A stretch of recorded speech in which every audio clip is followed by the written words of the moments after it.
वो डकैत हो या डकैत का बाप हो, सबसे निपटना हम जानते हैं। डकैत हो या डकैत का बाप, हम सबसे निपटना जानते हैं।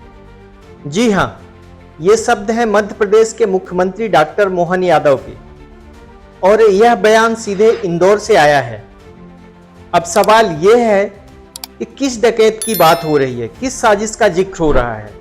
दरअसल इंदौर के सुपर कॉरिडोर इलाके से एक खौफनाक लव जिहाद और देह व्यापार की साजिश का पर्दाफाश हुआ है। दो मुस्लिम युवक साहिल और अल्ताफ दो हिंदू युवतियों के साथ आपत्तिजनक हालत में पकड़े गए थे।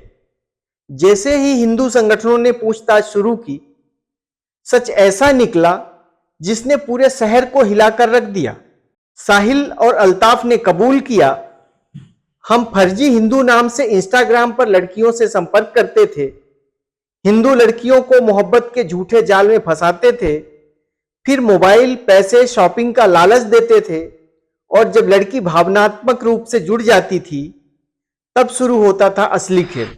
शारीरिक शोषण, धर्म परिवर्तन का दबाव, बुर्का पहनाकर पहचान छिपाना और फिर धमकी, अगर मुसलमान नहीं बनी तो अंजाम बुरा होगा।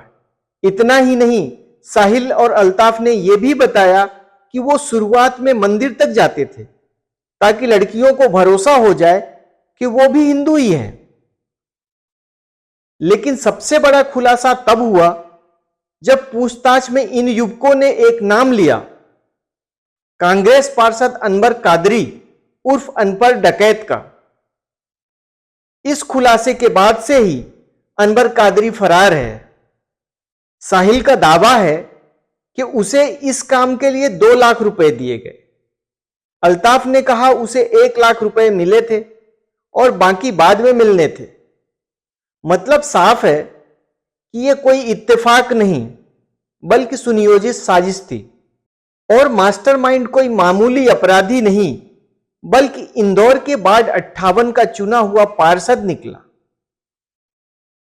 मुख्यमंत्री मोहन यादव को जैसे ही इस पूरे मामले की जानकारी मिली, प्रेस कॉन्फ्रेंस में उन्होंने खुलकर कहा, डकैत हो या डकैत का बाप, हमारी पुलिस सब संभाल लेगी।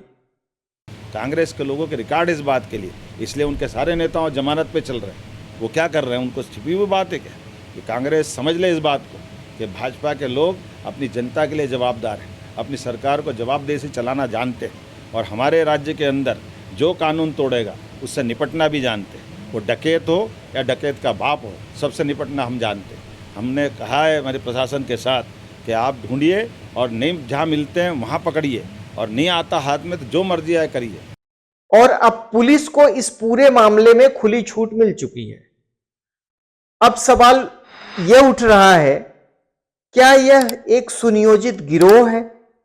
क्या वाकई एक पार्षद सत्ता की आड़ में लव जिहाद चला रहा है? सवाल अब कांग्रेस से भी है, क्या पार्टी अपने पार्षद अनवर कादरी पर कोई सफाई देगी? क्या अनवर कादरी पर कसेगा कानून का शिकंजा, या फिर राजनीति इस गंदगी को भी ढकने का काम करेगी और यह मामला भी कुछ दिनों में दबा दिया जाएगा?